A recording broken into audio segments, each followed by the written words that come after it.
Welcome to Nabadarpan YouTube channel. সকলকে স্বাগত জানাই নবদর্পণ ইউটিউব চ্যানেলে।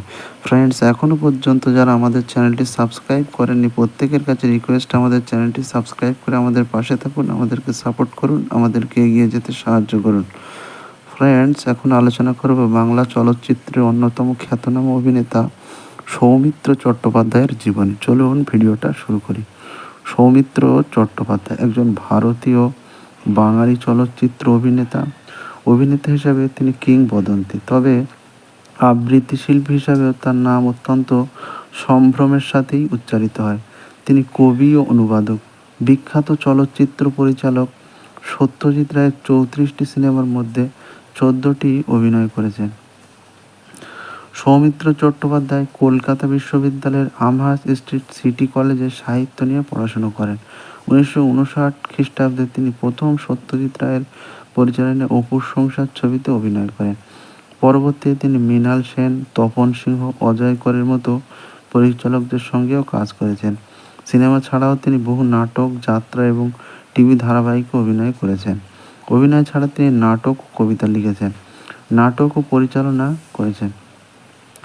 সৌমিত্র চট্টোপাধ্যায় পরিবারের আদি বাড়ি ছিল অধুনা বাংলাদেশের কুষ্টিয়ায় শিয়ালদাহের কাছে কয়া গ্রামে।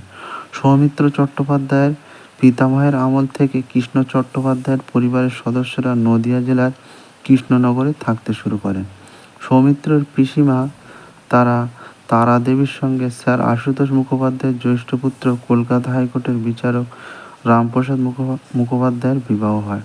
সৌমিত্রের পিতৃদেব কলকাতা হাইকোর্টে উকালতি করতেন এবং প্রতি সপ্তাহান্তে বাড়ি আসতেন। সৌমিত্র পঞ্চম শ্রেণী পর্যন্ত পড়াশুনো করেন কৃষ্ণনগরের সেন্ট জনস বিদ্যালয়ে।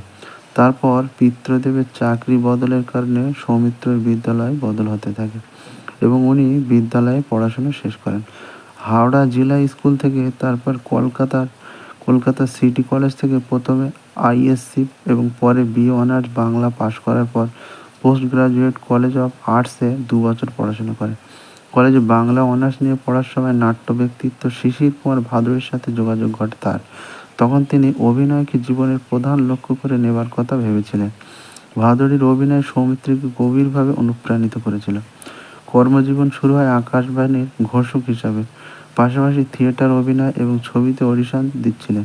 1957 সালে পরিচালক কার্তিক বসুর নীলাচলে মহাপ্রভু ছবিতে অডিশন দিলেও জায়গা পাননি। তার বদলে সুযোগ পেয়েছিলেন অসীম কুমার।